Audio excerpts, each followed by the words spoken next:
అందరికీ జై బాబా. అవతార్ మెహర్ బాబాకి జై. రజనీ గారి బుక్ రీడింగ్ చేయాల్సిందిగా కోరుతున్నాను. జై బాబా అండి. జై బాబా అండి. అందరికీ జై బాబా. మనం గత కొన్ని రోజులుగా అంటే ప్రతి శనివారం కూడా అవతార్ మెహర్ బాబా వారి జీవిత చరిత్ర చిన్న గ్రంథాన్ని అంటే బాబా జననం, ఆయన చేసిన విశ్వ కార్యక్రమాలు ఇలా కొంచెం క్లుప్తంగా పెద్దలు రామకృష్ణ గారు రాసిన ఒక అద్భుత గ్రంథాన్ని మనం చదువుకుంటున్నాం ప్రభు అనుమతితో. కిందటి వారం ఎక్కడున్నామో కొంచెం క్లుప్తంగా తెలుసుకుని ఈ రోజు విషయంలోకి వద్దాం. బాబా మెర్టిల్ బీచ్‌కి వచ్చారు. అంటే అమెరికాలో. ఎప్పుడంటే 1952 ఏప్రిల్ 18వ తేదీన బొంబాయిలో బయలుదేరి బాబా న్యూయార్క్ వచ్చారు. ఆ తర్వాత 1952 ఏప్రిల్ 21న మెర్టిల్ బీచ్ అంటే మధ్యాహ్నం 12 గంటల ప్రాంతాల్లో బాబా మెర్టిల్ బీచ్ చేరుకున్నారు. ఆ స్థలం బాబాకి చాలా నచ్చింది. కొత్తవారు వ్యక్తిగతంగాను, సామూహికంగాను కూడా బాబా వారికి దర్శనమిచ్చారు. 1952 17 ఏప్రిల్‌న సార్వత్రిక దినంగా ఏర్పాటు చేశారు. ఆ రోజు ఉదయం 7 గంటల నుండి సాయంత్రం 7 గంటల వరకు దాదాపు 1500 మంది వచ్చి బాబాను దర్శించుకున్నారు. అంతవరకు చదువుకున్నామండి కిందటి వారం. ఈరోజు విషయంలోకొద్దాం. దర్శనార్థులంతా బాబాను చూచి ఆయన చేతిని స్పృశించి వెళ్ళిపోవాలి. బాబాకు కుడివైపున కూర్చున్న ఎలిజబెత్ ఇంత త్వరగా వెళ్ళేవారికి మీరెలా సహాయం చేస్తారు బాబా అని అడిగింది. అంటే జస్ట్ బాబాని చూసి ఆ చేతిని ముద్దు పెట్టుకుని వెళ్ళిపోతున్నారు కదా! ఇది ఏ రకంగా వాళ్ళకి ఉపయోగపడుతుందని ఎలిజబెత్ బాబాని అడిగింది. బాబా అంటున్నారు, ఇంకొంచెం సేపు ఆగితే వారి మనస్సు పనిచేయడం ప్రారంభిస్తుంది. నేను వారి హృదయాలను సృజించాలని కోరుతున్నాను అన్నారు బాబా. అంటే మనసు పనిచేస్తే ఈ ఈ అనుభూతి కూడా వాళ్ళ మనసులో ఇంకుండదనమాట. అందుకని వెంటనే నేను పంపించేస్తాను అని చెప్తున్నారు బాబా. బాబా హృదయం కంటే వేగంగా పనిచేసే మనస్సును స్తంభింపజేసి, హృదయాన్ని త్వరితంగా పనిచేసేలా చేయడమే బాబా పని. ఆ రోజు జాన్ బాస్ అతడు కూర్చుని ఉన్నాడు బాబా దగ్గర. అతనన్నాడు, "నా జీవితంలో ఇది గొప్ప అనుభవం. లైబ్రరీలోని పుస్తకాలన్నీ చదివితే వచ్చే జ్ఞానం కంటే, బాబాను దర్శించే వారిని చూస్తూ, బాబా సమక్షంలో కూర్చోవడం ద్వారా నేను ఎక్కువగా నేర్చుకున్నాను" అన్నాడు జాన్బాస్. అంటే జ్ఞానం గురించి చెప్పాడు. ఎన్ని పుస్తకాలు చదివినా రాని జ్ఞానం బాబా సమక్షంలో కూర్చోవడం వల్ల కలుగుతుంది అని చెప్తున్నాడు. ఆ రోజు ప్రవాహంలా బాబా దర్శనానికే వచ్చిన స్త్రీలు, పురుషులు, పిల్లలు బాబా ముందు నుండి ఆయన దర్శనం చేసుకుని వెళ్లారు. బాబా కన్నుల నుండి వెలువడే దయ, ప్రేమలతో చలించిన కొందరు దర్శనార్థులు అశ్రుధారలతో నిండిన చెక్కిళ్లతో విలపిస్తూ వెళ్ళిపోయారు. అలా మెట్టిల్ బీచ్ విశేషాలు కొంచెం క్లుప్తంగా మనకి పరిచయం చేశారండి. ఇక కారు ప్రమాదం అనే అధ్యాయంలోకి వచ్చాం మనం. మెట్టిల్ బీచ్ సెంటర్లో 1952 మే 20వ తేదీ వరకు గడిపిన బాబా 1952 మే 21వ తేదీన 2 కార్లలో కాలిఫోర్నియాకు బయలుదేరారు. బాబా కారును ఎలిజబెత్ ప్యాటర్సన్ నడుపుతోంది. ముందు సీటులో ఎలిజబెత్ పక్కన బాబా కూర్చున్నారు. వెనక సీటులో మెహ్రా, మణి, మెహరు ముగ్గురు స్త్రీ మండలి వారు కూర్చున్నారు. రెండో కారు సరోష్ నడుపుతున్నాడు. ఆ కారులో కిట్టీదేవి, రానో, డాక్టర్ గోహెర్, డేలియా కూర్చున్నారు. బయలుదేరే ముందు బాబా ఎలిజబెత్ని కారు ఇన్సూరెన్స్ పాలసీ తెచ్చి కారులో పెట్టుకో అని చెప్పారు. ఆమె అలాగే చేసింది. కానీ బాబా ఇన్సూరెన్స్ పాలసీ ఎందుకు అడిగారో ఆమెకు అర్థం కాలేదు. 1932 సంవత్సరంలో అమెరికాకు బాబా వచ్చినప్పుడు మే నెల 24వ తేదీన ఒక గులాబీ పువ్వునిచ్చి ఆ తేదీని గుర్తు పెట్టుకోవలసిందని ఎలిజబెత్కి చెప్పారు బాబా. 20 సంవత్సరాల ముందే బాబా ఈ 1952 మే 24 నాడు జరగబోయే ప్రమాదాన్ని సూచించారు. అంటే 1932లోనే బాబా సూచించారు అని చెప్తున్నారిక్కడ. 20 సంవత్సరాల తర్వాత కరెక్ట్‌గా అదే డేట్‌కి అంటే 1932 మే 24 చెప్పిన బాబా, గులాబీని జాగ్రత్తగా పెట్టుకో అని చెప్పిన బాబా, మళ్ళీ 20 సంవత్సరాలకి ఈ ప్రమాదం జరిగాక తెలిసింది ఎలిజబెత్‌కి బాబా ఎందుకు ఆ డేట్‌ని నోట్ చేసుకోమన్నారో. ఎలిజబెత్ తన బైబిల్‌లో ఆ పువ్వును భద్రపరిచిన ఆ తేదీని వ్రాసిపెట్టుకుంది. కానీ కాలక్రమేణా మర్చిపోయింది. 1952 మే 13 రోజున మిట్టల్ బీచ్ సెంటర్‌లో బాబా చుట్టూ స్త్రీ మండలి వారు, పాశ్చాత్య స్త్రీలు కూర్చుని ఉన్నారు. బాబా తన మనసులో 1 నుండి 22 వరకు గల అంకెలలో ఒకదానిని కోరుకోమని, అది ఎవరైనా చెప్పండి చూద్దాం అన్నారు. అంటే బాబా స్త్రీలను అడిగారు. 1 నుండి 22 అంకెలలో ఒకదాన్ని కోరుకోమన్నారు. అందరూ తలో ఒక అంకె చెప్పారు. కానీ ఏదీ బాబా కోరుకున్న అంకె కాలేదు. ఆఖరిన అడిల్ అనునామె ఆ సంఖ్య 11 అని చెప్పింది. అవును, అది అంకె, అదే అంకె అన్నారు బాబా వారితో. ఆ రోజు నుండి సరిగ్గా 11వ రోజునే ప్రమాదం సంభవించింది. ప్రయాణంలో బాబా అనుచరులందరికీ చూడవలసిన ప్రదేశాలన్నీ చూపిస్తూ వెళ్లారు. 1952 మే 21వ తేదీన నార్త్ కరోలినాలోని కొలంబియాలోను, 22 మే 1952 రోజున ఆహ్, మర్ఫీ అనే చోట, మళ్ళీ 23వ తేదీన రూబీ జలపాతం చూసి రాక్ సిటీలో బస చేశారు బాబా బృందం. 1952 మే 24వ తేదీన తిరిగి ప్రయాణం సాగించారు. ఆ రోజు బయలుదేరే ముందు బాబా అదోలా కనిపించారు.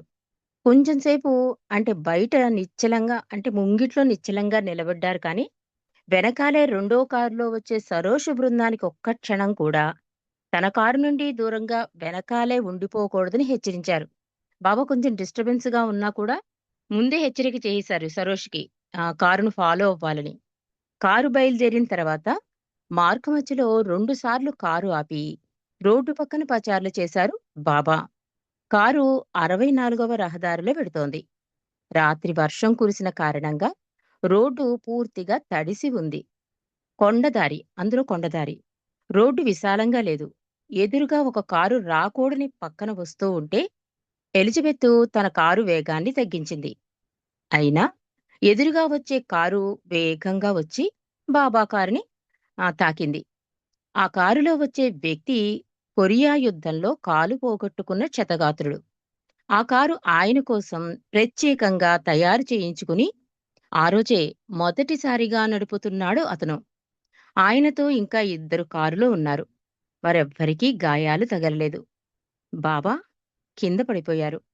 తలకు గాయమై రక్తం స్రవించసాగింది. బాబా ముంజేయి, కాలెముకలు చిట్లిపోయాయి.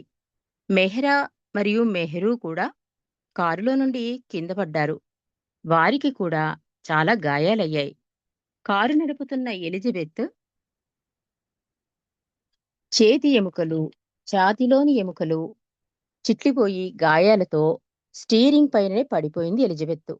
ఒక్క మణి, అంటే బాబాగారి చెల్లెలు మాత్రం ఏ గాయాలు లేకుండా బయటపడింది. వెనకాల కారులో వస్తున్న సరోషు బృందం వారు ప్రమాద సమయంలో తోడుగా లేకుండా వెనకాలే ఉండిపోయారు. బాబా హెచ్చరిక చేసినా దారిలో కూల్ డ్రింక్స్ తాగడానికి ఆగిపోయారు వారు. ఎదురుగా వచ్చిన ఒక కారు యజమాని 7 కిలోమీటర్ల దూరంలో గల ఒక్కల్హోమాలోని ప్రేగ్ ఆసుపత్రికి తన భార్యను ప్రసవానికి తీసుకెళ్తున్నాడు. ఈ ప్రమాదాన్ని చూచి 2 అంబులెన్సులు తెప్పించి గాయపడిన వారిని అంబులెన్స్‌లో ఎక్కించే సమయానికి, అంటే ప్రమాదం జరిగి బాబా కింద పడిపోయాక ఇంకో ఎవరో హెల్ప్ చేస్తున్న టైంకొచ్చారు సరోషి వాళ్ళు. ఆ దృశ్యాన్ని చూసి వారి పొరపాటుకు కలిగిన ప్రమాద స్థలానికి చేరింది. ఒక్క నిమిషం. 2 అంబులెన్సులు తెప్పించి గాయపడిన వారిని అంబులెన్స్‌లో ఎక్కించే సమయానికి సరోష బృందం వారు కారు ప్రమాద స్థలానికి చేరుకుంది. ఆ దృశ్యాన్ని చూసి వారి పొరపాటుకు కలిగిన ఆవేదన వర్ణించరానిది. బాబాకు గాయపడిన వారికి ప్రేగ్ ఆసుపత్రిలో చికిత్స చేశారు. వారక్కడ 13 రోజులున్నారు. మెహ్రాకు గాయాలు తగిలినందుకు బాబా తన చింతన వ్యక్తం చేస్తూ, దానివల్ల తన బాధ తీవ్రమైంది అన్నారు మెహర్ బాబా. ఆస్పత్రి నుండి 1500 కిలోమీటర్ల దూరంలో గల మెట్టిల్ బీచ్‌కి మళ్ళీ అంబులెన్స్‌లో వెళ్లారు. నెమ్మదిగా అందరూ కోలుకున్నారు. బాబా అన్నారు, నేను ముందుగానే ఊహించి చెప్పిన ప్రమాదం నా భౌతిక కాయాన్ని గాయపరిచి అమెరికా నేలపైన రక్తం చిందించేటట్లు చేసింది. నా తలకు, చేతికి, కాలుకు బాహ్యంగా తగిన గాయాలే కాక మానసిక బాధను కూడా కలగజేసింది. దైవేచ్ఛ ప్రకారంగా అది అమెరికాలో జరగవలసి ఉంది. నేను చెప్పినట్లుగానే జరిగింది అన్నారు మెహర్ బాబా. కొందరు అమెరికా వాసులు బాబా అవతారుడైతే ఆయన అలా అసహాయుడై ప్రమాదంలో ఎలా చిక్కుకున్నాడు అనే సందేహాన్ని వెలిబుచ్చారు. జీసస్ క్రీస్తు కావాలని తానే సిలువ వేయించుకోలేదా? మానవాళి కోసం తన రక్తాన్ని చిందించడం దైవీ మానవుడైన అవతారునికి మామూలే కదా. ఆయన అనుసరించే విధానం మామూలు మానవుల మనస్సునకు అర్థం అవుతుందా అని మనల్ని మనమే ప్రశ్నించుకునేలా చెప్తున్నారిక్కడ.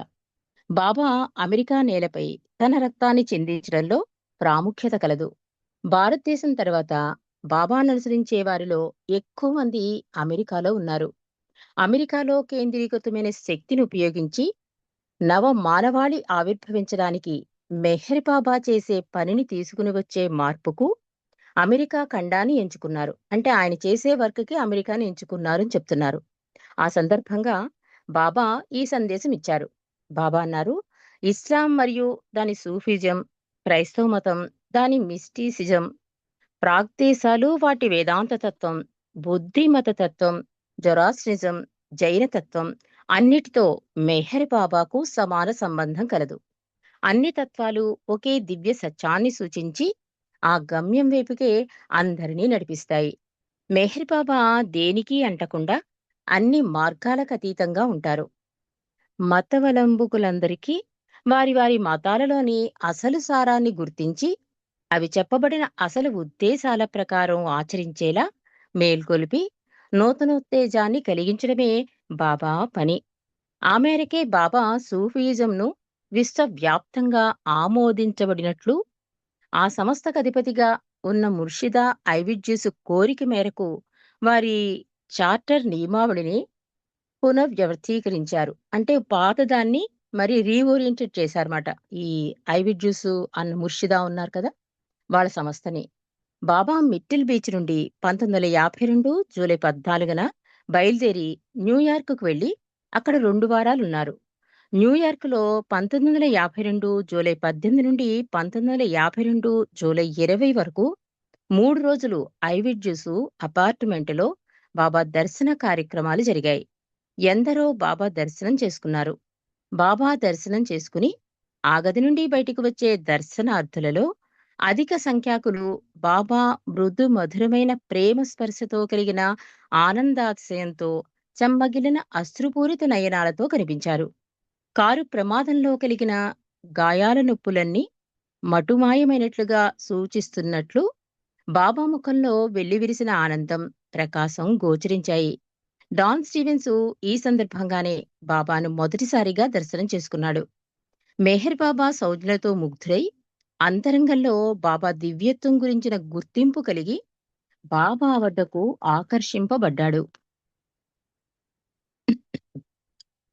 1952 జూలై 20 నాడు జరిగిన సమావేశంలో ఐవిడ్యూస్ మరియు డాన్ స్టీవెన్లకు సూఫిజం పునర్వ్యవస్థీకరణ గురించి సూచనలిచ్చి భగవద్వచనం గాడ్ స్పీక్స్ ఆంగ్లంలో ముద్రించే పనిని వారికి అప్పగించారు.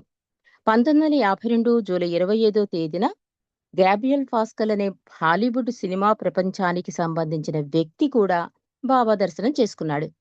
బాబా సాహచర్యంలో కలిగిన అనుభూతి వల్ల బాబా ఏది ఆజ్ఞాపిస్తే అది చేయటానికి తాను సిద్ధంగా ఉన్నానని అతడు చెప్పాడు. బాబా న్యూయార్క్ నుండి లండన్ వెళ్లారు. అక్కడ 6 రోజులున్నారు. అక్కడి నుండి స్విట్జర్లాండు, జెనీవాలకు వెళ్లి బాబా దర్శనానికే తప్పించే ఆయా దేశాల ప్రేమికులకు దర్శన భాగ్యం కలగజేసి ఆగస్టు 23వ తేదీన బొంబాయి చేరుకుని తక్షణమే బాబా మెహరాబాద్‌కి తిరిగి వచ్చారు. జై బాబా అండి. ఇక్కడితో ఈ అధ్యాయం ముగిసింది. నెక్స్ట్ పశ్చాత్తాప ప్రార్థన గురించి రాశారు. అది నెక్స్ట్ వీక్ మనం చదువుకుందాం. అవతార్ మెహర్ బాబా కీ జై. జై బాబా అండి. శ్రీనివాస్.